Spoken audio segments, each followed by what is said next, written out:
Welcome to Mythos AI, your source for Cliff's Notes on complex subjects. Join Anna and Phil for yet another engaging conversation. Ever scroll through your feed and just feel like, haven't I seen this all before? Like we're Mm. kind of stuck in this loop of online content. Yeah.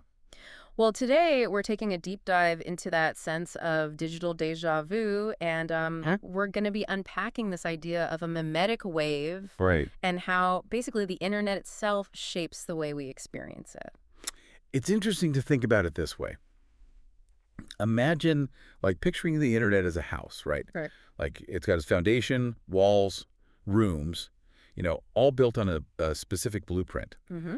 And these blueprints, they're like the values the internet was built on. So let's get into this whole internet house thing. Sure. What kind of values are baked in? Like, how do they actually affect what we see and do online? Well, think about, like, the early days, right? The whole Yeah. Silicon Valley vibe. Right. Individualism, freedom of expression, that whole entrepreneurial spirit. Yeah. Those values, Yeah. there's, like, embedded in the very structure of the online world. So it's deeper than just the technology itself. Absolutely. It's the principles underneath it all Yeah. that define how we're supposed to, I don't know, behave online. Exactly. Yeah. And this is where it gets really interesting. Yeah. These values that are baked in, they can lead to totally different experiences for people from different cultures. Oh, I see what you mean. Take personal branding, for example. Right. Like you got to be putting yourself out there all the time. Yes. Building that online presence, right? Yeah. Now, for someone from a culture where it's like all about me, myself, and I, that probably feels, I don't know, natural. But for someone from a more collectivist culture where it's about community shared success, Right. that whole concept can be like, whoa, hold on a second. Yeah, it's like they're being told to play a different game with a whole different set of rules. Yes. Yeah. And it shows you the internet, even though it's supposed to be this big universal thing, Yeah. it actually favors certain values over others. So it's not this neutral playing field we often think it is. Not at all. It's skewed from the start. And this bias, it shapes everything. Yeah. The information we get, the connections we make, like, it's subtle, but it's there. It makes you wonder then if these values are like built into the internet's DNA. Yeah. How do we even begin to navigate it all, That is the question, isn't it? in a conscious way Yeah, and actually be critical about it. absolutely. And that's something I think we need to talk about. So we're seeing how these underlying values, these like blueprints of the internet, they really shape our experience. Did you do?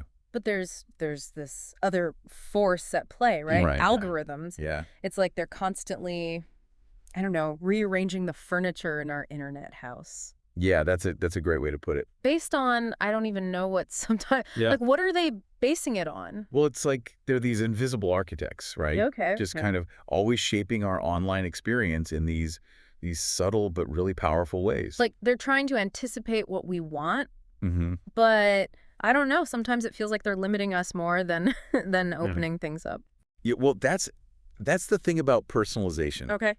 Like, let's say you're on this huge Miles Davis kick, Okay. right?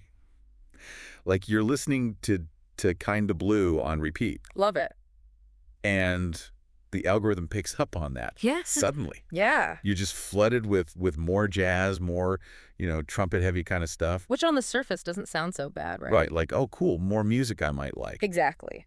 But here's the thing. Okay. It creates what we call an echo chamber. Mm. You're only hearing what already aligns with your tastes, your beliefs. So you're not really expanding your horizons. Exactly. You're just kind of stuck in this loop. Right. Instead of this huge buffet of information. It's like you're getting served the same meal every day.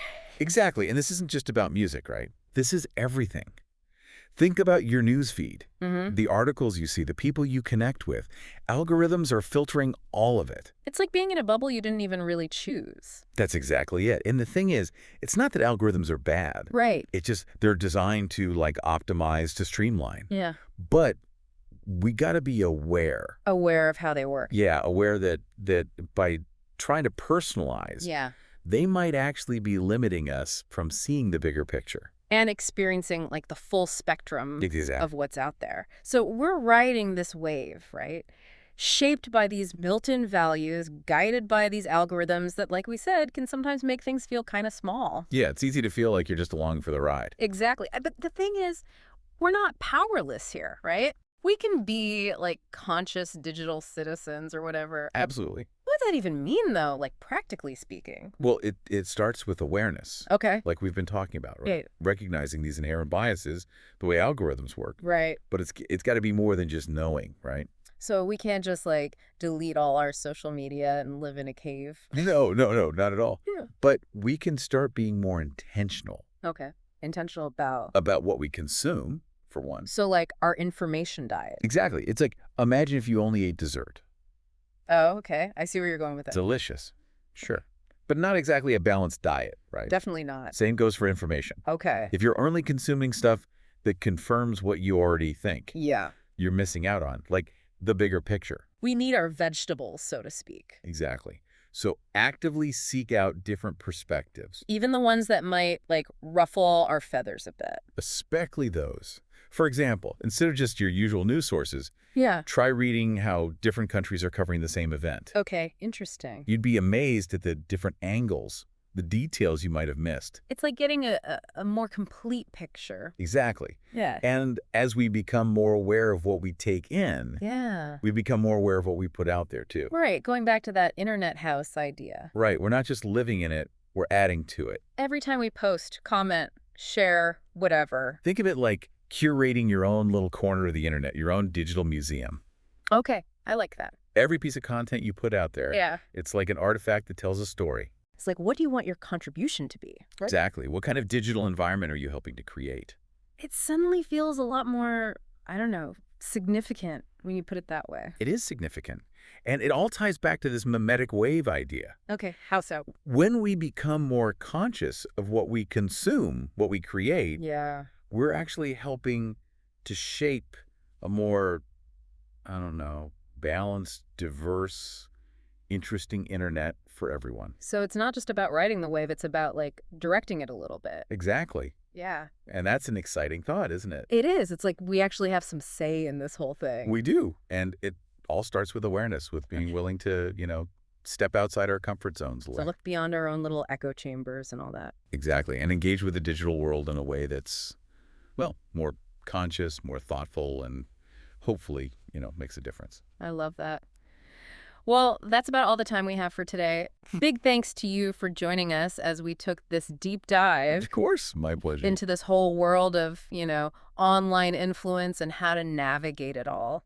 It's a fascinating topic for sure. It really is, and it's something that affects all of us every day. Every day. So, to everyone listening, thanks for tuning in. Until next time, remember, your online experience.